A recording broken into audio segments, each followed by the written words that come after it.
Hello नमस्कार दोस्तों, कैसे हैं। स्वागत है आपका अपने परिवार वॉरियर व्हील पर। तो दोस्तों, बायोलॉजी में हमने जो अपनी सीरीज स्टार्ट कर रखी थी वन शॉट, यानी एक ही क्लास में एक टॉपिक है पूरा।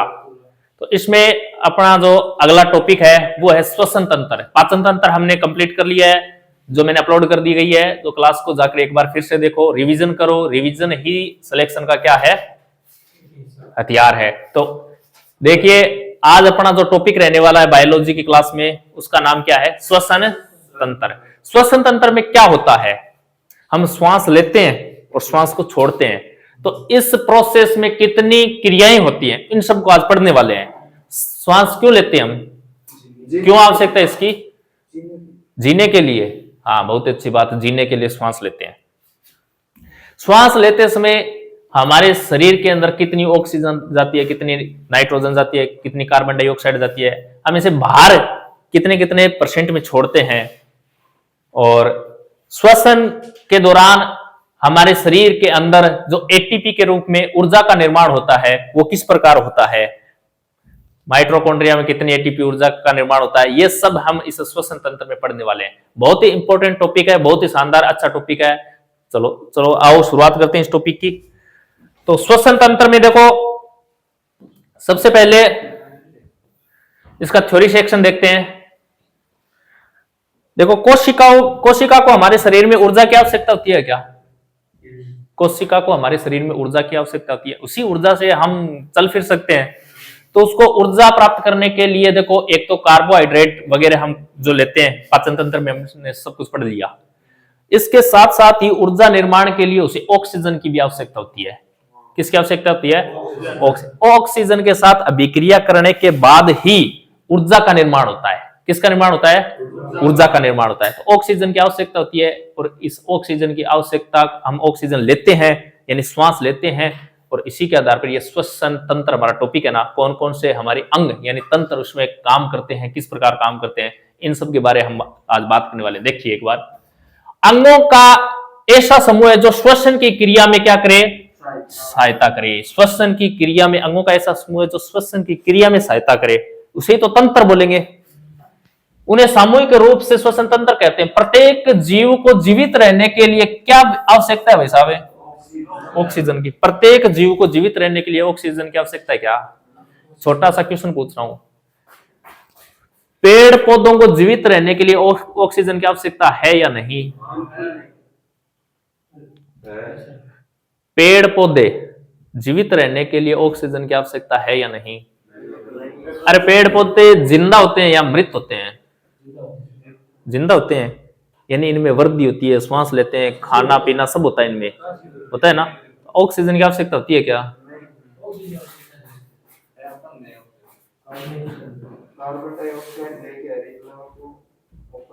अब देखो, जो पेड़ पौधे हैं ना, उन्हें भी जिंदा रहने के लिए ऑक्सीजन की आवश्यकता होती है।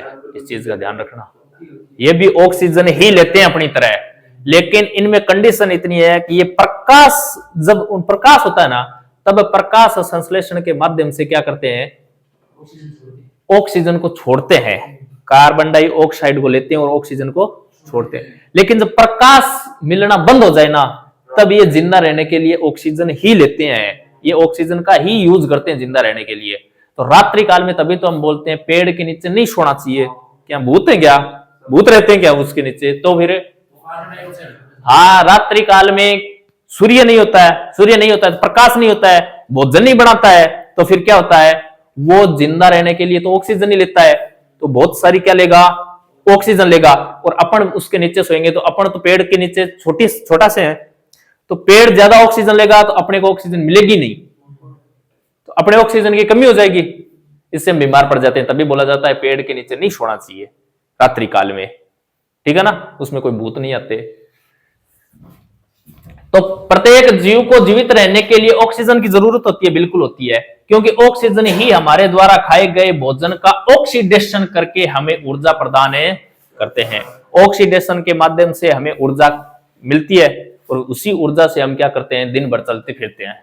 ठीक है, ये हमने पढ़ लिया पाचन तंत्र में किस प्रकार कोशिका को काम करती है। अब इतना ध्यान रखना है, ऑक्सीजन है यानी ऑक्सीडेशन के माध्यम से ऊर्जा का निर्माण कैसे होता है, ठीक है ना। श्वसन तंत्र से हमें ऊर्जा का निर्माण होता है। तो कार्बोहाइड्रेट वगैरह हमने उसमें पढ़े थे क्या, पाचन तंत्र में क्या, तो उस कार्बोहाइड्रेट को किस प्रकार से ऊर्जा में बदला जाता है उसी को पढ़ने वाले हैं। देखो ये क्या है, ये क्या है, ग्लूकोज। कार्बोहाइड्रेट ग्लूकोज में तो बदल रहा था, और ग्लूकोज से हमें सर्वाधिक क्या मिल रही थी, एनर्जी। किस प्रकार मिलती है, देखो ये ग्लूकोज होता है ना, ये ग्लूकोज किसके साथ अभिक्रिया कर रहा है, ऑक्सीजन के साथ। ये ऑक्सीजन के 6 अणु हैं, ठीक है ना। तो ग्लूकोज ऑक्सीजन के साथ अभिक्रिया करता है ना, इसे कहा जाता है ऑक्सीडेशन। तो ग्लूकोज ऑक्सीजन के साथ अभिक्रिया करता है, तो एक तो छोड़ेगा carbon dioxide, CO2, carbon dioxide. इसके साथ है जल छोड़ता है क्या, बिल्कुल। अपन जितने भी दिन भर में श्वास लेते हैं ना, श्वास लेते हैं, तो ये अपने इस श्वास में वाष्प होती है क्या, वाष्प होती है। आप शीशे के आगे जाके हवा मारो, शीशे पर क्या आ जाएगा, पानी आ जाएगा। तो हम पानी छोड़ रहे हैं क्या, दिन भर पानी छोड़ रहे हैं, तो पानी का निर्माण हो रहा है तभी छोड़ रहे हैं हम। तो कार्बन डाइऑक्साइड, जल, और साथ साथ में क्या निर्माण हो रहा है, बस ऊर्जा। इसी ऊर्जा की आवश्यकता है श्वसन तंत्र में। श्वसन तंत्र इस ऊर्जा के लिए किया जाता है बस, ठीक है ना। तो ग्लूकोज की अभिक्रिया ऑक्सीजन के साथ करते हैं तो क्या क्या बनता है, कार्बन डाइऑक्साइड, जल और ऊर्जा। समझ में आया क्या, ऊर्जा एटीपी के रूप में बनती है। एटीपी की फुल फॉर्म बार बार आती है, बताओ क्या होती है एटीपी की full form, adenosine triphosphate. Adenosine triphosphate, याद रखना एटीपी की फुल फॉर्म। हाँ, हिंदी में यही लिखाता है, इसी प्रकार लिखाएगा, एडिनोसिन ट्राईफॉस्फेट, ठीक है ना। ये लो, ये हिंदी है इसका। अब देखो पाचन तंत्र में हमने कार्बोहाइड्रेट ग्रहण किया था क्या, कार्बोहाइड्रेट से हमें क्या मिल रही थी, ग्लूकोज। अब श्वसन तंत्र में देखो ग्लूकोज का ऑक्सीडेशन हो रहा है क्या, ऑक्सीजन के साथ है, ऑक्सीडेशन होते क्या बन रही है, ऊर्जा। समझ में आया क्या, बस यही होता है। इस प्रोसेस में ऑक्सीजन का ब्लड में मिलना, ऑक्सीजन किसके साथ मिलता है, ब्लड खून में मिलता है तथा CO2 का बॉडी से बाहर निकलना शामिल होता है। ऑक्सीजन तो किसके साथ मिलता है, और जो शरीर के अंदर CO2 होती है ना, वो बॉडी से बाहर निकलती है। आगे हम पढ़ेंगे, हम CO2 लेते तो कम है श्वास के माध्यम से, और बाहर ज्यादा छोड़ते हैं CO2। ब्लड के द्वारा ही ऑक्सीजन प्रत्येक सेल तक पहुंचता है। ये ऑक्सीजन जाकर किस में मिल जाती है, ब्लड में मिल जाती है, ठीक है ना। हीमोग्लोबिन के साथ जोड़कर ब्लड में मिल जाती है। ब्लड बताओ पूरे शरीर के अंदर घूमता है क्या, पूरे शरीर में, तो पूरे शरीर में ब्लड घूमता है, तो पूरे शरीर में कोशिकाएं भी हैं क्या, तो कोशिकाओं तक ये ऑक्सीजन पहुंचाने का काम करता कौन है, ब्लड करता है। इसके अलावा हम बात करने वाले हैं, ये देखो ये अपना श्वसन तंत्र है, ऊपर से नीचे लेकर देखो कौन कौन से ऐसे अंग हैं जो इसमें काम करते हैं। सबसे पहले देखो नासिका मार्ग, जो नाक के अंदर का भाग है ना, इसी नासिका मार्ग नाक को कहा जाता है। हम नाक से श्वास लेते हैं, श्वास तो मुंह से भी ले सकते हैं क्या, ले सकते हैं, लेकिन फिर नाक क्यों लगाई है? अरे भगवान जी के पास एक्स्ट्रा पड़ी थी क्या, बोलिए नाक ऐसी पड़ी रहेंगे, ये और चेप दो। श्वास मुंह से भी ले सकते हैं हम, फिर नाक क्यों लगाई अपनी। देखो सांस नाक से ही लेना होता है, तभी नाक लगाई गई है। शुद्ध श्वास इसी से ही जाता है, ठीक है ना। मुख से भोजन खाया जाता है, मुख से काम कर लेते हैं कुछ भी, लेकिन ये लगाया किस लिए है, खाने के लिए लगाया गया है, ठीक है ना। और देखो नासिका मार्ग, नासिका मार्ग क्या होता है, जो नाक का मार्ग है उसी की कहेंगे नासिका मार्ग। नासिका मार्ग के बाद देखो मुख गुहा आती है क्या, मुख गुहा। मुख गुहा के बाद क्या है, ग्रसनी, ये ग्रसनी वाला पार्ट है। ग्रसनी के बाद एपिग्लोटिस, यहाँ एक ढक्कन होता है, क्या होता है, ढक्कन होता है, उसे एपिग्लोटिस कहा जाता है। ढक्कन कब काम करता है, जब अपन खाना खाते हैं ना, तो ये ढक्कन इसके आगे आ जाता है ताकि अपना भोजन है वो किस में न जाए, फेफड़ों में न जाए, ठीक है ना। ये एपिग्लोटिस ढक्कन है। इसके बाद क्या आता है, स्वर यंत्र। स्वर यंत्र जो यहां बोलने वाला होता है ना, स्वर आवाज निकलने के जो काम आता है, स्वर यंत्र, जिससे स्वर बन रहे हैं अपने, वो स्वर यंत्र है। सवरी यंत्र के बाद क्या है, ट्रेकिया। ये देखो ये लंबी पाइप होती है ना, सवरी यंत्र के नीचे फेफड़ों तक है, इसे कहा जाता है ट्रेकिया। ट्रेकिया, इसके बाद देखो ये ब्रोंकाई। ये ब्रोंकाई क्या होती है, ये ट्रेकिया आगे जाकर दो भागों में विभाजित हो रही है क्या, इसे ब्रोंकाई कहा जाता है। ब्रोंकाई देखो आगे बहुत सारे ब्रांचों में विभाजित हो रही है क्या, बहुत सारे ब्रांचों में विभाजित हो रही है, इसे क्या कहा जाता है, ब्रोंकीओल्स कहा जाता है। ये ब्रोंकियोल्स के आगे छोटे छोटे ये पॉइंट्स होते हैं ना, इसे कुपिकाएं कहा जाता है, जो हम आगे डायग्राम में देखेंगे। इनको संपूर्ण रूप से क्या कहा जाता है, फेफड़ा कहा जाता है। इसके नीचे देखो ये कुपिकाएं होती है ना, इनके नीचे अंगूर टाइप से इस प्रकार से बने होते हैं, इन्हें क्या कहा जाता है, फेफड़े कहा जाता है। और फेफड़ों के जस्ट नीचे क्या होता है, डायाफ्राम होता है। डायाफ्राम गति करता है क्या, ऊपर और नीचे गति करता है, उसी गति से हमें सांस आता है, ठीक है ना। डायाफ्राम ऊपर आता है तो हम श्वास को बाहर छोड़ते हैं, डायाफ्राम नीचे जाता है तो श्वास को हमें अंदर लेते हैं। और इसके बीच में एक ये देखो ये रहेगी प्लूरल मेम्ब्रेन। ये क्या है, ये इन फेफड़ों के चारों ओर एक झिल्ली होती है। तो क्वेश्चन आता है फेफड़े किस झिल्ली से ढके रहते हैं, बताओ, प्लूरल मेम्ब्रेन। ये क्रम समझ में आया क्या। अब एक एक को पढ़ने वाले हम, देखो किस प्रकार पढ़ेंगे। सबसे पहले बात करते हैं नाक या नासिका मार्ग। सब जानते हैं क्या काम है इसका, श्वास लेने का काम है। श्वास इसी से क्यों लेते हैं, क्योंकि इसके अंदर क्या होते हैं, छोटे छोटे बाल होते हैं जो क्या करते हैं, धूल और कणों को रोक लेते हैं, और उसका कुछ ही काम नहीं है। एक इसके अंदर क्या म्यूकस मेम्ब्रेन होता है, प्रतिदिन ये आधा लीटर म्यूकस प्रतिदिन निकलता है। यह धूलकण जीवाणु या अन्य सूक्ष्म जीवों को शरीर के अंदर प्रवेश करने से रोकता है। यह शरीर में प्रवेश करने वाली वायु को नम एवं शरीर के ताप को बराबर बनाती है। नाक का इतना याद रखना है, इसके अंदर क्या होते हैं, बाल होते हैं जो अपने धूल कणों को रोकते हैं बस, और इसका कुछ ही काम नहीं है। श्वास लेने के लिए ये तभी लगाई गई है। इसके अलावा ग्रसनी क्या काम करती है, देखो ग्रसनी ये रेस्पिरेटरी सिस्टम के साथ साथ डाइजेस्टिव सिस्टम का भी क्या होता है, अंग होता है। देखो पाचन तंत्र और श्वसन तंत्र का कॉमन पार्ट होता है ना, कॉमन पार्ट है, वो क्या होता है, ग्रसनी होती है। यानी श्वसन तंत्र और पाचन तंत्र, श्वसन तंत्र में श्वास लेते हैं, पाचन तंत्र में भोजन खाते हैं क्या, दोनों यहां से कॉमन भाग से होकर जाते हैं, इसीलिए इसको कॉमन पाथ कहा जाता है, ठीक है ना। स्वर यंत्र जहां से स्वर का उत्पन्न होता है, स्वर उत्पन्न होते हैं, स्वर यंत्र बोलेंगे। कौन सा है स्वर यंत्र, देखो ये क्या है, लेरिक्स श्वसन मार्ग का वह भाग है जो क्या करता है, ग्रसनी तथा ट्रेकिया को जोड़ता है। और लेरिक्स का मुख्य काम क्या है, साउंड को प्रोड्यूस करना, साउंड को उत्पन्न करना। देखो ये है लेरिक्स और ये ट्रेकिया, इसके भाग को जोड़ता है ये स्वर यंत्र, ठीक है ना। अरे लेरिक्स ये देखो इसका नाम क्या है, ग्रसनी, ग्रसनी तथा ट्रेकिया को जोड़ता है। ग्रसनी ये है ग्रसनी, और ये क्या है, ट्रेकिया, जो ये लंबा पाथ था ना उसमें, उन दोनों के बीच में क्या है, ये स्वर यंत्र है ना। एपिग्लोटिस ढक्कन अलग है, ये स्वर उत्पन्न कर रहा है। एपिग्लोटिस ढक्कन है ना, वो अलग चीज है। ये तो स्वर अपन जो बोल रहे हैं ना, उसकी बात हो रही है। हाँ यहाँ ये कंठ वाला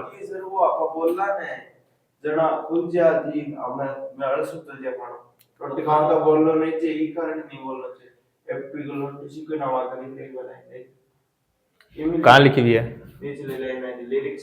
लिरिक्स के प्रवेश द्वार पर एक ढक्कन के समान क्या पाई जाती है, वोल्व होता है, ढक्कन के समान वोल्व पाई। अब देखो प्रवेश द्वार पर है, यानी इसका जो प्रवेश द्वार है ना, इसके ऊपर पाई जाती है। तो ये जो है ना, कौन सा, ये ट्रेकिया नहीं, कौन सा स्वर यंत्र है, इसके ऊपर पाया जाता है ढक्कन के समान। ये स्वयं एपिग्लोटिस नहीं होता, इस चीज का ध्यान रखना। ढक्कन के समान वोल्व होता है जिसे एपिग्लोटिस कहते हैं। जो ऊपर ढक्कन होता है ना, वोल्व, उसे एपिग्लोटिस कहा जाता है। जब भी कुछ निगलना होता है तो यह एपिग्लोटिस ट्रेकिया द्वार को क्या कर देता है, बंद। ट्रेकिया द्वार देखो इस प्रकार से, फेफड़े थे क्या, इस फेफड़ों से ऊपर यहाँ एक नली सी जा रही थी क्या, यही थी क्या ट्रेकिया। इसके ऊपर ये देखो क्या है, स्वर यंत्र। स्वर यंत्र के ऊपर क्या होता है, एपिग्लोटिस। अब हम जब भी क्या करते हैं, खाना खाते हैं ना, तो ये एपिग्लोटिस बंद हो जाता है। क्यों, कि ये भोजन कहां नहीं जाए, ट्रेकिया में नहीं जाए, यानी फेफड़ों में न जाए, इसीलिए होता है ये, और इसका कुछ काम नहीं है। स्वर यंत्र के ऊपर पाया जाता है, ये ध्यान रखना। स्वर यंत्र को नहीं कहते एपिग्लोटिस। एपिग्लोटिस एक ढक्कन, एक वॉल है, वाल है, जो नल का वाल नहीं होता है क्या, इसी प्रकार वाल है जो बंद हो जाता है और खुल जाता है। हाँ, स्वर यंत्र देखो, पुरुषों में लैंगिक लक्षणों के विकास के साथ साथ ध्वनि यंत्र के चारों ओर एक विशेष संरचना होती है, जिसे एडम्स एप्पल कहते हैं। इसके कारण स्वर यंत्र का आकार बढ़ जाता है, जिसके कारण पुरुषों की आवाज निम्न तारत्व अर्थात लो पिच अर्थात मोटी होती है। ये चीज समझ में आई क्या? ये क्या एडम्स एप्पल है? पुरुषों में जो यहाँ बाहर से निकलता है ना, या इसे ही कहा जाता है एडम्स एप्पल है। पुरुषों में लैंगिक लक्षणों के विकास के साथ साथ एडम्स एप्पल का विकास हो जाता है, और ये क्या करता है, इससे हमारी आवाज भारी हो जाती है, मोटी हो जाती है। आवाज भारी होना इसका मतलब तारत्व कम होना। हाँ, आवाज भारी होना, तारत्व कम होना, ये हम फिजिक्स में पढ़ेंगे। तारत्व, तारत्व क्या होता है? पिच। तो आवाज हमारी भारी हो जाती है तो हमारा तारत्व कम होता है क्या? महिलाओं की आवाज क्या होती है? पतली, तो उनका तारत्व क्या होता है? ज्यादा होता है। अब एक क्वेश्चन आता है, बहुत ही शानदार क्वेश्चन आता है कि मच्छर का भिन भिनाना, ये फिजिक्स में पढ़ेंगे मैं। मच्छर का भिन भिनाना और शेर का दहाड़ना, इनमें से किसका तारत्व अधिक है, किसका तारत्व कम है? बताओ। मच्छर का अधिक है। देखो, जिसका तारत्व अधिक होता है ना, वो हमारे कानों को चुभने लगती है। जिसका तारत्व अधिक होता है ना, वो हमारे कानों को चुभने लगता। महिलाओं की आवाज तभी तो थोड़ी देर में बोलते हैं चुप हो जा, क्यों? का उसका तारत्व अधिक होता है। हम, हाँ, और जिस आवाज का तारत्व अधिक होता है ना, वो अधिक समय तक हम सुन नहीं सकते। जितने भी ये जो होते हैं ना आवाज निकालने वाले यंत्र, जिनका तारत्व अधिक होता है ना, थोड़ी देर में हम बोलते हैं यार इनको बंद कर लो। इसी प्रकार मच्छर और शेर की दहाड़ है, तो मच्छर का तारत्व अधिक होता है। मच्छर देखो, थोड़ा सा ही कान के पास आते ही हम इस प्रकार करते हैं, यानी भग जा, क्योंकि उसकी आवाज पसंद नहीं है, उसका तारत्व अधिक होता है। जबकि शेर की दाढ़ का तारत्व क्या है? कम है। शेर की दाढ़ अगर हो तो अपन को फर्क नहीं पड़ता, क्योंकि सुन लेते हैं उसकी तारत्व क्या है, उसका कम है। समझ में आया क्या?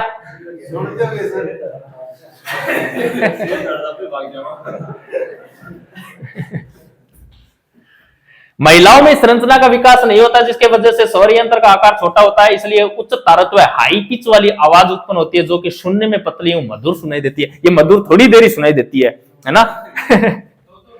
हाँ, मेन वोकल कॉर्ड 20 mm का होता है। देखो, पुरुषों में जो वोकल कॉर्ड होता है ना, वो 20 mm का होता है। हाँ, स्वर रज्जु, इसे हिंदी में बोला जाता है स्वर रज्जु, जहां से स्वर उत्पन्न होता है ना, उसकी जो लंबाई होती है ना, लेंथ, वो 20 mm का होता है। वहीं महिलाओं में कितना होता है?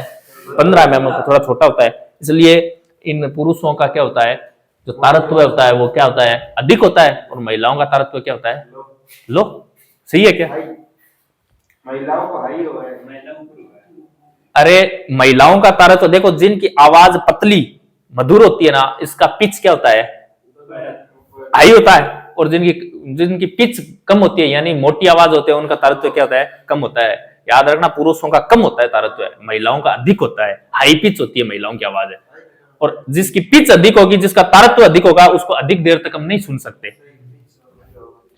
यही पर्सन शेर की दाढ़ और मच्छर के भिनभिनाट गाता है।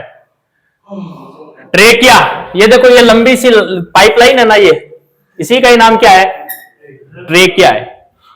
ट्रेकिया क्या काम? ट्रेकिया द्वारा वायु फेफड़ों के अंदर तक जाती है। ट्रेकिया आगे जाकर 2 शाखाओं में बढ़ जाता है, जिसे क्या कहा जाता है? ब्रोंकाई। यहाँ ट्रेकिया देखो, ट्रेकिया 2 भागों में विभाजित हो गया, इसे ब्रोंकाई कहा जाता है। ट्रेकिया के ऊपर 16 से 20 सी शेप के बने क्या होते हैं? कार्टिलेज के रिंग होते हैं, जिसका काम ट्रेकिया को सिकुड़ने तथा चिपकने से बचाने का होता है। सी शेप का छल्ला पाया जाए, इस प्रकार समझ लो, रिंग टाइप है। सी शेप का छल्ला पाया जाए, सी देखो, हाँ, इस प्रकार सी शेप का छल्ला पाया जाए, ताकि आप पाइप पे पिचके न आई बात बोलना चाहे हो। हाँ, अच्छा। अब देखो, फेफड़े मानव का मुख्य श्वसन अंग है। इसकी संख्या 2 है क्या? दाहिना फेफड़ा बाएं फेफड़े से बड़ा होता है, इस चीज का ध्यान रखना। दाहिना फेफड़ा कौन सा फेफड़ा है? ये अपना दायां है, ठीक है ना? और ये क्या है? बायां। और दायां फेफड़ा 3 भागों में विभाजित होता है, ठीक है ना? ये 3 भागों में विभाजित होता है, ये 2 भागों में विभाजित होता है। दायां बड़ा होता है, बायां छोटा होता है, इस चीज का। अरे ये फेफड़ा इस प्रकार है, ये फेफड़ा इस प्रकार है, ठीक है ना। अब मैं पढ़ा रहा हूं तो ये मेरा दायां बायां है, मैं फेफड़े के दाएं बाएं की बात कर रहा हूं। तो दाहिना फेफड़ा बाएं फेफड़े से बड़ा होता है। फेफड़ा क्या होता है? प्लूरल मेम्ब्रेन द्वारा ढका रहता है। क्या फेफड़े किस झिल्ली के द्वारा ढके रहते हैं? प्लूरल मेम्ब्रेन, याद रखना इसको। दाएं फेफड़े में 3 पालियां होती हैं। क्या? हाँ, 3 भागों में विभाजित होता है, इस प्रकार समझो, यानी 3 जोड़ होते हैं इसके अंदर। और बाएं में 2 पालियां होती हैं। क्या? ब्रोंकाई आगे चलकर कई शाखाओं में बढ़ जाती है, जिसे क्या कहा जाता है? ब्रोंक्योल्स। ये देखो ब्रोंकाई है ना, ये आगे जाके देखो बहुत सारी शाखाओं में विभाजित हो रहा है। क्या देखो इधर भी हो रहा है। क्या ये सेम ही है? इसे क्या कहा जाता है? ब्रोंक्योल्स कहा जाता है।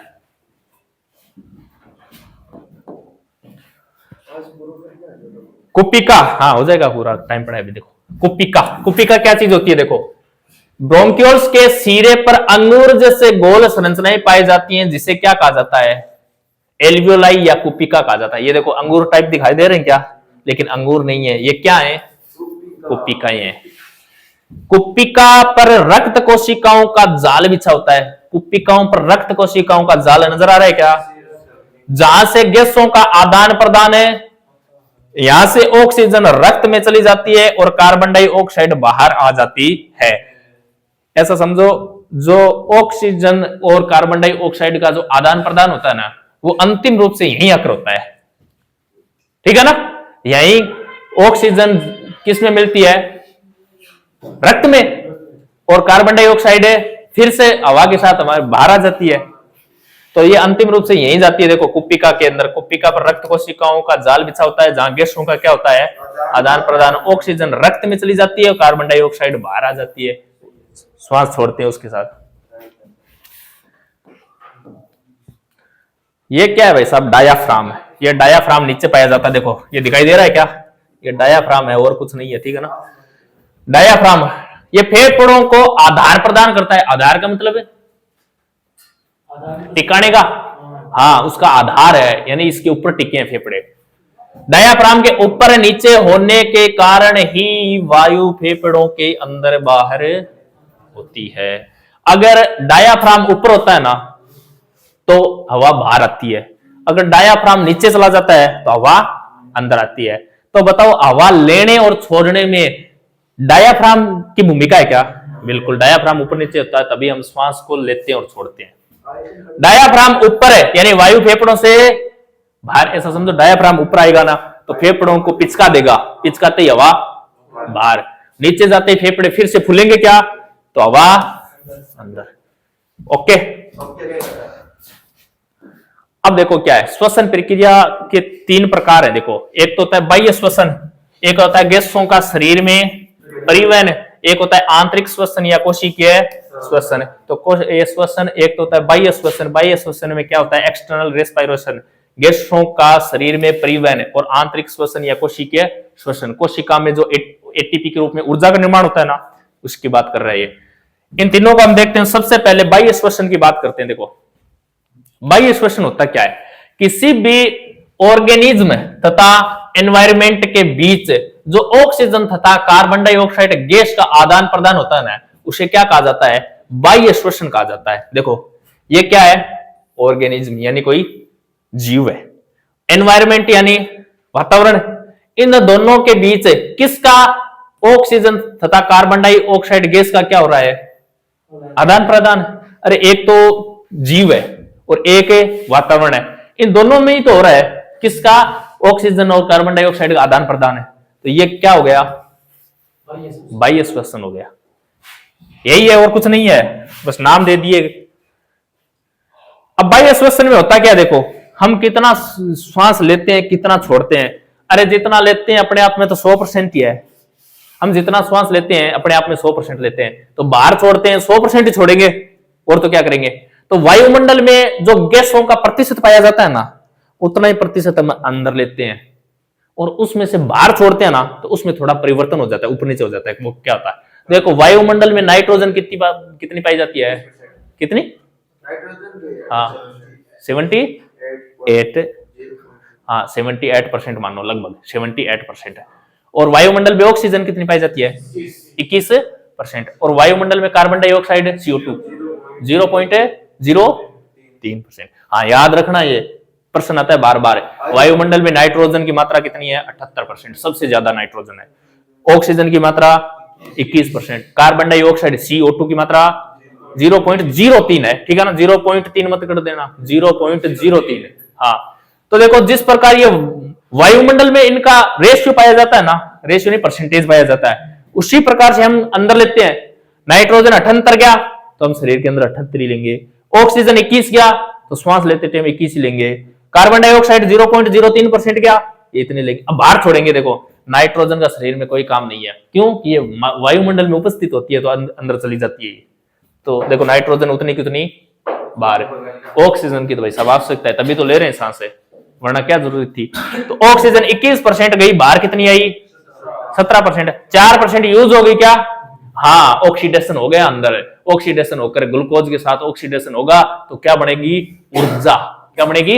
एटीपी के रूप में ऊर्जा। तो ये 4% अंदर यूज हो रही है।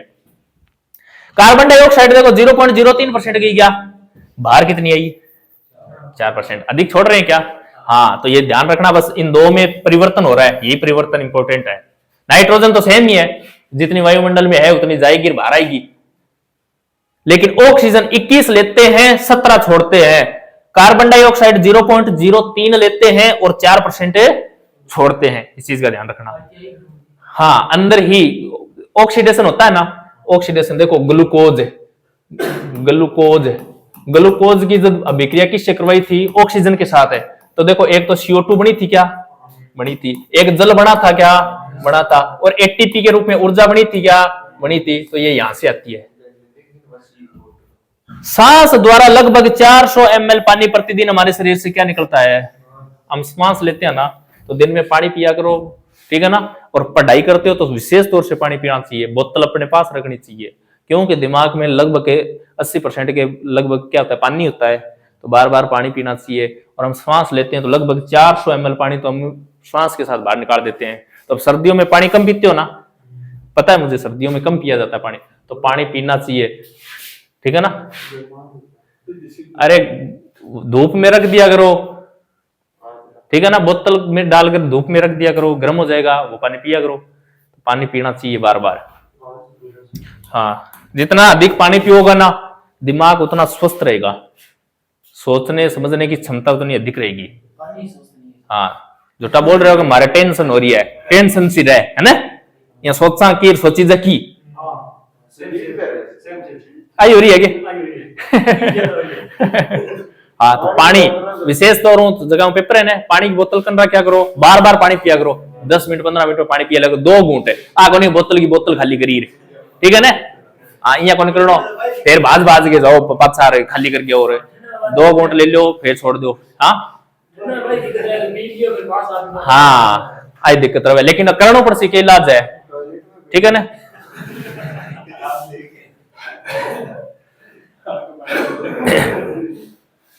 अरे ये तो करना ही पड़ेगा। हाँ, सत्य तो क्या है? सत्य तो ये जो जन्मा है उसे मरना पड़ेगा, ठीक है ना।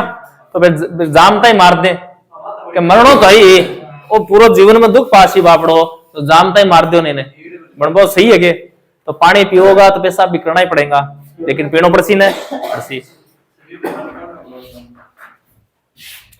हाँ, आगे देखो, गैसों का शरीर में परिवहन, गैसों का शरीर में परिवहन है। अब देखो गैस शरीर में परिवहन कर सीगे, परिवहन यानी एक जगह दूसरी जगह जासी, घूमसी है, घूमसी के कृषि। देखो ऑक्सीजन का फेफड़ों से शरीर के सभी कोशिकाओं तक पहुंचना तथा कार्बन डाइऑक्साइड का फेफड़ों तक पुनः वापस आने के प्रोसेस को गैसों का शरीर में क्या कहते हैं?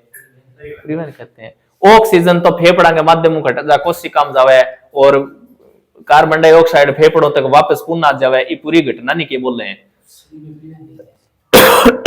ठीक है। ऑक्सीजन का परिवहन रक्त में उपस्थित हीमोग्लोबिन के द्वारा HB के साथ ऑक्सीजन जुड़ जाती है। HB हीमोग्लोबिन के साथ ऑक्सीजन जुड़ते ही क्या बन जाता है? Oxy haemoglobin. क्या बनता है? Oxy haemoglobin. और ये ऑक्सी हीमोग्लोबिन ही पूरे रक्त के अंदर ऑक्सीजन को घुमाता है, ठीक है ना। ऑक्सी हीमोग्लोबिन देखो ऑक्सीजन और हीमोग्लोबिन से मिलकर बना है। ओके, ये शरीर के अंदर इसको घुमाएगा, यही क्या है, गैसों का शरीर में परिवहन है। इसमें और क्या होता है, कार्बन डाइऑक्साइड का ट्रांसफॉर्मेशन है, ट्रांसपोर्टेशन है, ये फॉर्मेशन है, ट्रांसपोर्टेशन कोशिका से फेफड़ों तक 3 प्रकार से होता है। हीमोग्लोबिन के द्वारा 10 से 20%, प्लाज्मा के द्वारा 7%, बाइकार्बोनेट के द्वारा 70%। इस प्रकार से ये कार्बन डाइऑक्साइड है ना, वो 4% के रूप में हमारे शरीर से बाहर निकलती है। आंतरिक श्वसन या कोशिकीय श्वसन। अब कोशिका के अंदर श्वसन का क्या काम होता है, ये देखो। भोजन यानी खाना, भोजन के डाइजेशन, पाचन के बाद हमें ग्लूकोज मिलता है क्या? अरे भोजन कार्बोहाइड्रेट से हमें ग्लूकोज बन रही थी, ग्लूकोज मिल रही थी क्या? ग्लूकोज मिलता है जो ब्लड के सहायता से कोशिका तक पहुंच जाता है। इस ग्लूकोज का कोशिका में ऑक्सीजन द्वारा ऑक्सीडेशन किया जाता है, जिसके बाद हमें CO2, H2O एंड ATP के रूप में ऊर्जा है। इस प्रोसेस को क्या बोलते हैं, सेलुलर रेस्पिरेशन। यानी सेलुलर रेस्पिरेशन का मतलब क्या है, आंतरिक श्वसन या कोशिकीय श्वसन, कोशिकीय श्वसन कहते हैं। समझ में आया क्या है? अरे ये बोल रहा है हम भोजन लेते हैं, भोजन से हमें क्या मिलता है, ग्लूकोज। ग्लूकोज ऑक्सीजन के साथ क्या करता है, ऑक्सीडेशन। ऑक्सीडेशन करने के बाद क्या होता है, कार्बन डाइऑक्साइड, जल और ऊर्जा, यही प्रोसेस ही तो होती है। ये देखो कार्बन डाइऑक्साइड, जल और ऊर्जा मिलती है। इस प्रोसेस को क्या कहते हैं, भोजन। भोजन से क्या बना, ग्लूकोज। ग्लूकोज को ऑक्सीजन मिलते ही उसका ऑक्सीडेशन होगा क्या, ऑक्सीडेशन होते ही 3 चीजें बनेंगी। क्या क्या बनेंगे, CO2, जल और ऊर्जा। ओके हाँ, अब देखो जो आंतरिक श्वसन होता है ना, कोशिकीय श्वसन, ये 2 प्रकार का होता है। एक तो वह ऑक्सी श्वसन और एक होता है अनऑक्सी श्वसन। ऑक्सी और अनऑक्सी, अन यानी नहीं, ऑक्सीजन जिसमें जो ऑक्सीजन की उपस्थिति में हो उसे तो कहा जाता है ऑक्सी श्वसन। अनऑक्सी श्वसन यानी ऑक्सीजन की उपस्थिति में नहीं हो, बिना ऑक्सीजन के ही हो जाए, उसे कहते हैं अनऑक्सी। अब देखो ऑक्सी श्वसन क्या है, जो श्वसन ऑक्सीजन की उपस्थिति में होता है उसे ऑक्सी श्वसन कहते हैं। ठीक है ना। इसमें क्या होता है, ये ग्लूकोज है, ग्लूकोज के साथ ऑक्सीजन अभिक्रिया करेगी क्या, तो ये 3 चीज बनेंगी क्या, हाँ, तो 36 ATP के रूप में ऊर्जा बनती है। ठीक है ना, 36 + 2 है, ये 2 अलग से आएगी, मैं बताऊंगा कैसे बनेगी। तो 36 ATP के रूप में ऊर्जा बनती है। इधर देखो एक बार, जो श्वसन ऑक्सीजन की अनुपस्थिति में होता है उसे अनॉक्सी श्वसन कहते हैं। इसमें देखो ग्लूकोज, लैक्टिक एसिड बन रहा है क्या, ग्लूकोज से बनता है लैक्टिक एसिड। ये देखो ग्लूकोज से सीधा ही तो बन रहा है, इसमें ऑक्सीजन की आवश्यकता हुई क्या, यहां देखो ऑक्सीजन की आवश्यकता है, ऑक्सीडेशन हो रहा है इसका। यहां देखो बिना ऑक्सीजन के ही लैक्टिक एसिड बन गया, किसका, ग्लूकोज का। साथ में क्या बन गई, साथ में क्या बन गई, और साथ में क्या बन गई, ये 2 ATP ऊर्जा बनती है यहां पर। तो अनॉक्सी श्वसन से 2 ATP ऊर्जा बनती है, तो ऑक्सी श्वसन से ये 38 ATP होती है वैसे तो, 38 ATP ऊर्जा। ठीक है ना। अनॉक्सी श्वसन कोशिका द्रव्य यानी साइटोप्लाज्म, कोशिका द्रव्य किसे कहा जाता है, साइटोप्लाज्म को कहा जाता है। तो ऑक्सी श्वसन कोशिका द्रव्य और माइटोकॉन्ड्रिया में होता है। बताओ किस में होता है ऑक्सी श्वसन, साइटोप्लाज्म क्या होता है, कोशिका द्रव्य। कोशिका द्रव्य कौन सा कोशिका द्रव्य, कोशिका के अंदर द्रव्य और केंद्र के अंदर द्रव्य। इन संपूर्ण जो द्रव्य होता है ना, इसे क्या कहा जाता है, साइटोप्लाज्म कहा जाता है। और दूसरा माइटोकॉन्ड्रिया, देखो इस प्रकार का चित्र याद आ रहा है क्या आपको, इस प्रकार का चित्र है, ये माइटोकॉन्ड्रिया होता है। इसके अंदर भी क्या होता है, ऊर्जा मिलती है हमें, केंद्रक नहीं होता, DNA और राइबोसोम पाए जाते हैं। अरे केंद्रक नहीं होता यार, स्वयं का DNA और राइबोसोम पाए जाते हैं इसे। हाँ, तो माइटोकॉन्ड्रिया में अब देखो ऑक्सी श्वसन 2 जगह हो रहा है, कोशिका द्रव्य और माइटोकॉन्ड्रिया में, दोनों जगह ये ऑक्सी श्वसन होगा। ये किन किन में होता है, देखो एनिमल्स जितने भी जानवर, तो ह्यूमंस जितने भी, बर्ड्स जितने भी, पक्षी, इनमें सब में क्या होता है? ऑक्सी श्वसन होता है। अनोक्षी श्वसन है, अनोक्षी देखो, अनोक्षी श्वसन कोशिका द्रव्य मतलब साइटोप्लाज्म में पूरा होता है। ये अनोक्षी श्वसन कोशिका द्रव्य में संपन्न होता है। बताओ कोशिका द्रव्य अपने अंदर भी पाया जाता है क्या? पाया जाता है, जबकि इनमें माइटोकॉन्ड्रिया में कोई घटना नहीं होती, क्योंकि ये अनोक्षी है, बिना ऑक्सीजन के हो रहा है। तो जो ये कोशिका द्रव्य होता है ना साइटोप्लाज्म में, इसमें 2 एटीपी ऊर्जा का निर्माण होता है, जबकि माइटोकॉन्ड्रिया में 36 एटीपी ऊर्जा का निर्माण होता है। तो 36 + 2 तो टोटल 38 एटीपी ऊर्जा का निर्माण होता है। ये इसी प्रकार लिखा हुआ है 36 + 2, ठीक है ना। ये इधर देखो 2 एटीपी की ऊर्जा का निर्माण हो रहा है क्या? किन में होता है? ये कीट पतंग होते हैं ना, सूक्ष्म जीव होते हैं ना, बैक्टीरिया यानी जीवाणु, और किण्वन प्रक्रिया। किण्वन प्रक्रिया कौन सी प्रक्रिया होती है? हाँ, दारू बनाने वाली प्रक्रिया, किण्वन प्रक्रिया। उसे क्या करते हैं? अरे दारू में क्या करते हैं? उसको कोई घड़े वगैरह में बंद करके और जमीन के अंदर बूरते हैं, गाड़ देते हैं। क्यों गाड़ते हैं भैया? क्योंकि उसको क्या नहीं मिलनी चाहिए? ये ऑक्सीजन नहीं मिलनी चाहिए। अगर ऑक्सीजन मिल गई ना तो क्या नहीं बनेगा? लैक्टिक एसिड नहीं बनेगा, तो ये दारू वाली प्रोसेस कंप्लीट नहीं होगी। इसलिए उसे बंद करके गाड़ा जाता है ताकि क्या नहीं मिले? ऑक्सीजन। क्योंकि अनोक्षीय श्वसन करवाना है, अनोक्षीय अभिक्रिया है वो, ठीक है ना, तभी उसको उसे गाड़ा जाता है ताकि ऑक्सीजन नहीं मिल जाए उसको। बड़ा मत लेना। हाँ बिल्कुल। अब देखो, जो श्वसन ऑक्सीजन की अनुपस्थिति में होता है उसे अनोक्षी श्वसन कहते हैं क्या? बिल्कुल कहते हैं। अनोक्षी श्वसन कोशिका द्रव्य साइटोप्लाज्म में पूरा होता है क्या? बिल्कुल होता है। कितने एटीपी ऊर्जा? पायरुविक एसिड बनता है और 2 एटीपी ऊर्जा बनती है। देखो, इस प्रक्रिया को ग्लाइकोलाइसिस कहते हैं। बताओ इस प्रक्रिया को क्या कहते हैं? ग्लाइकोलाइसिस कहते हैं। इसमें ग्लूकोज बिना ऑक्सीजन के मसल में लैक्टिक एसिड बनाता है, जिससे हमारे शरीर में थकावट महसूस होती है।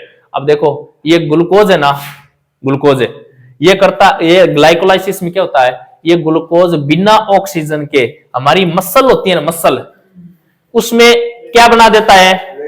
लैक्टिक एसिड बना देता है। और ये लैक्टिक एसिड की मात्रा अधिक होते ही हमें क्या महसूस होती है? थकावट महसूस होती है, ठीक है ना। अधिक काम करेंगे ना, अधिक वर्कआउट करेंगे तो क्या होती है? ये लैक्टिक एसिड बन जाता है हमारी मसल्स में, और इससे हमें क्या महसूस होती है? थकावट महसूस होती है। क्वेश्चन आता है, थकावट महसूस होने का क्या कारण है? बताओ कौन सा एसिड है? लैक्टिक एसिड है। और क्या? देखो,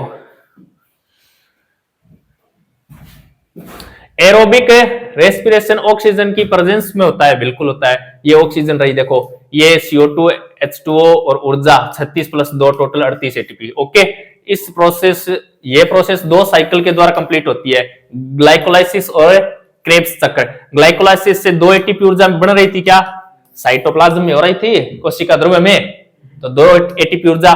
तो बाकी 36 एटीपी ऊर्जा कहां से आएगी? क्रेब्स चक्र।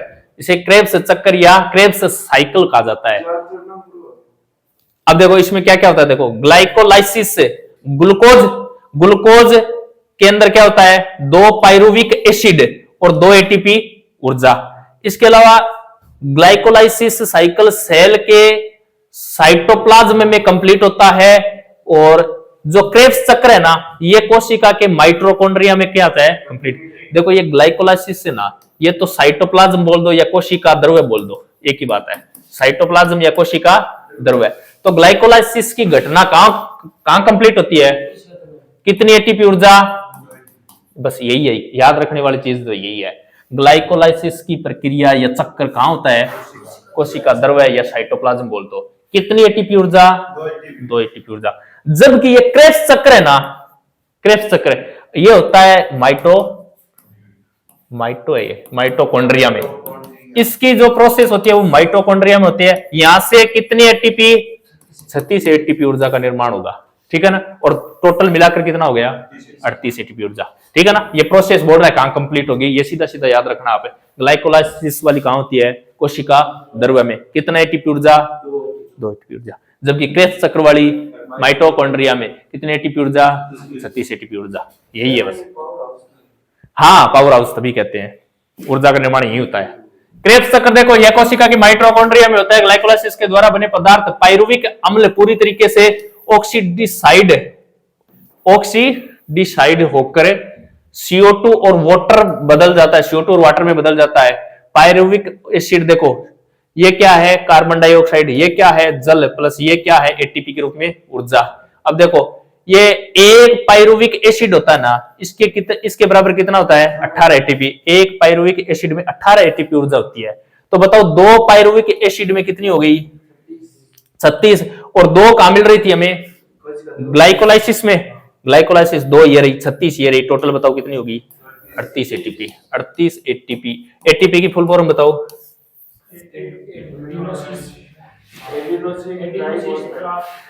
Adenosine triphosphate. याद रखोगे, एटीपी की फुल फॉर्म बहुत बार पूछी हुई है, एडिनोसिन ट्राइफॉस्फेट। याद रह जाएगी क्या?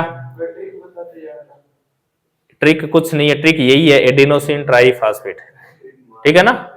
हाँ हाँ, ट्रिक बोल दिया ना, एडिनोसिन ट्राइफॉस्फेट, ये ट्रिक है इसकी। हर जगह ट्रिक थोड़ी होती है, ठीक है ना? फिर खाना खाने में ट्रिक अपनाया करो कि किस प्रकार खाना में। हाँ, अब देखो, इसके क्वेश्चन किस प्रकार बनते हैं, एग्जाम में क्वेश्चन किस प्रकार बनते हैं, उन क्वेश्चनों की बात करते हैं, भागना नहीं है। हाँ, क्वेश्चन देखो, निम्न में से कौन सा कथन गलत है? पढ़ो और मुझसे गलत कथन का जवाब दो। बताओ सही है क्या? क्वेश्चन देखो, ऑप्शन आप जब भी पेपर हल करो ना, पेपर इसी प्रकार हल करना। ऑप्शन नंबर 1 पढ़ो, देखो, दायां फेफड़ा बाएं फेफड़े से बड़ा होता है क्या? सही बात है। दाएं फेफड़े में 3 और बाएं फेफड़े में 2 लोब होते हैं क्या? सही बात है। दायां फेफड़ा भारी है, बायां फेफड़ा हल्का होता है क्या? दोनों फेफड़े बिल्कुल समान होते हैं क्या? इसको इस प्रकार काट दो। पूछ क्या रहा है? गलत ही पूछ रहा है, तो गलत भाई साहब कौन सा है? यही है, ये तो सही है तीनों। तो क्यों जब भी पेपर हल करो ना, इसी प्रकार करना, जो सही है उसे सही कर दो, और जो ऐसा लगे ये तो गलत है ही, तो उसको काट ही दो पूरा पूरा। यानी ऑप्शन को काट कर उत्तर देना सीखो, ऑप्शन को काट कर उत्तर देना। अब देखो क्वेश्चन देखो, एडम्स एप्पल किस अंग से संबंधित है? ग्रसनी, स्वरियंत्र, श्वसनली और श्वसनी। बताओ किससे है? स्वरियंत्र से संबंधित है ये एडम्स एप्पल। अच्छा, एक क्वेश्चन और है क्या? श्वसन क्रिया, एडम्स एप्पल पढ़ा तो था। श्वसन क्रिया के दौरान कौन सी गैस की मात्रा में कोई परिवर्तन नहीं होता? अब देखो, कार्बन डाइऑक्साइड में परिवर्तन होता है क्या? ऑक्सीजन में परिवर्तन होता है क्या? नाइट्रोजन सेम टू सेम होती है, इसमें कोई परिवर्तन नहीं होता। क्वेश्चन पढ़ो, कौन सा कथन गलत है? अब देखो क्वेश्चन पढ़ो, हमेशा सांस नाक से लेनी चाहिए क्या? बिल्कुल, नाक जद्दी लगाई है, कोई एक्स्ट्रा थोड़ी पड़ी भगवान करे क्या लगा दो, नाक जद्दी लगाई है, मुंह खानो खान खातर बनाई है। श्वसन में नाक एवं मुंह से सांस ली जा, श्वसन में नाक एवं मुंह से सांस ली जाती है। बताओ ली जाती है क्या? अब एक बार रुको, अगले क्वेश्चन ऑप्शन पढ़ो, इसका पता नहीं है एक बार। नाक में बाल धूल मिट्टी के कण को रोकने का कार्य करते हैं क्या? बिल्कुल सही बात है भाई साहब, ये गलत पूछ रहा है, तो ये दोनों तो सही है। मुंह से सांस लेना अच्छा माना जाता है क्या? ये गलत है, इसका मतलब ये भी सही है, मुंह और नाक दोनों से सांस ले सकते हैं, कोई दिक्कत नहीं है। लेकिन ये बोल रहा है मुंह से सांस लेना अच्छा माना जाता है क्या? अच्छा माना जाता है, तो नाक के आगे क्या कर लेते हम? टेप चिपकवा लेते, और तो क्या होता? हाँ, सुर्पणखा की तरह ना। एपिग्लोटिस का क्या कार्य है? एपिग्लोटिस का क्या कार्य? देखो, भोजन निगलते समय सांस मार्ग को बंद नहीं होने देता है। ये सही बात है क्या? अरे, श्वास मार्ग को तो बंद करना है भोजन निकलते समय, वरना भोजन श्वास मार्ग में चला जाएगा। ये गलत है, इसका बात है। ये पूछ रहा है इसका कार्य, ये तो इसका कोई कार्य नहीं है।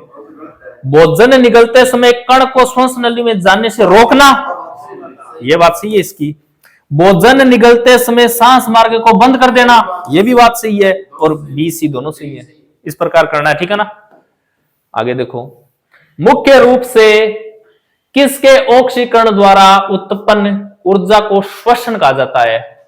बताओ। मुख्य रूप से किसके ऑक्सीकरण द्वारा उत्पन्न ऊर्जा को श्वसन कहा जाता है। अरे कार्बोहाइड्रेट से हमें क्या बन रहा था, ग्लूकोज। क्या ग्लूकोज से क्या मिल रही थी हमें ऊर्जा? क्या? तो उत्तर क्या हो गया इसका? कार्बोहाइड्रेट।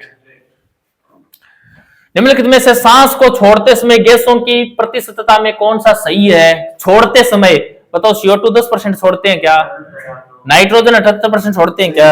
ऑक्सीजन 4% छोड़ते हैं क्या? उपयुक्त तीनों। देखो CO2 तो 4% छोड़ते हैं, ऑक्सीजन कितनी छोड़ते हैं? 17% छोड़ते हैं, और ये एकदम सही है अपना, इतनी कितनी छोड़ते हैं। मनुष्य में सांस लेने की दर सामान्यतः प्रति मिनट कितनी होती है? हाँ 72 बार। ऑप्शन नंबर ए ये तो ये, वरना मैं 72 ही देता। अरे 72 दिल की धड़कन है ये। सांस लेने की बात है, 72 बार सांस ले रहे हो क्या? ये क्या बोल रहे? प्रति मिनट है। हाँ तो 72 बार कितनी बार में लेते हो बताओ? हाँ अरे 1 मिनट में 12 से 16 बार सांस लेते हैं, तो देख लो 72 बार सांस लेने में कितना समय लगेगा। हाँ तो ये ऑप्शन नंबर ए है ना, 72 ही देता मैं तो अगर पेपर बनाता तो, और वहीं चित आ जाते। ठीक है ना, ध्यान रखना इस चीज का। क्वेश्चन देखो, ये श्वसन तंत्र में ऑक्सीजन का आवागमन किसके कारण होता है? श्वसन तंत्र में ऑक्सीजन का आवागमन हीमोग्लोबिन है। देखो Hb के साथ क्या जुड़ता है? ऑक्सीजन जुड़ता है। पुरुषों और महिलाओं में वोकल कॉर्ड की लंबाई क्रम से क्या होती है? सवर रज्जु। वोकल कॉर्ड होता है सवर रज्जु, सवर रज्जु। इसकी लंबाई देखो पुरुषों में तो होती है 20 mm, महिलाओं में होती है 15 mm। तो 20 वाला और 15 वाला कौन सा है? ये है। हाँ क्रम से है तो क्रम से बताया है। वायवीय श्वसन क्या है बताओ? वायवीय श्वसन क्या है? आणविक ऑक्सीजन के बिना श्वसन, त्वचा के माध्यम से श्वसन, ऑक्सीजन की उपस्थिति और गलफड़ों के माध्यम से श्वसन। वायवीय श्वसन होता है ऑक्सीजन की उपस्थिति में श्वसन की क्रिया को वायवीय श्वसन कहा जाता है। ठीक है ना, याद रखना इसको। ये बताओ, एरोबिक श्वसन में ग्लूकोज में बदल जाता है। एरोबिक श्वसन में ग्लूकोज किस में बदल जाता है? कार्बन डाइऑक्साइड, पानी और ऊर्जा में। क्या? हाँ एरोबिक श्वसन के अंदर ये श्वसन है, इसमें देखो ग्लूकोज की अभिक्रिया किससे करवा रहे थे? ऑक्सीजन के साथ है। तो क्या बन रहा था? कार्बन डाइऑक्साइड यानी CO2, पानी और ऊर्जा, यही तो बन रही थी। निम्नलिखित में से क्या श्वसन प्रणाली और पाचन तंत्र दोनों का हिस्सा है? बताओ श्वसन प्रणाली और पाचन तंत्र दोनों में कॉमन पाथ क्या था?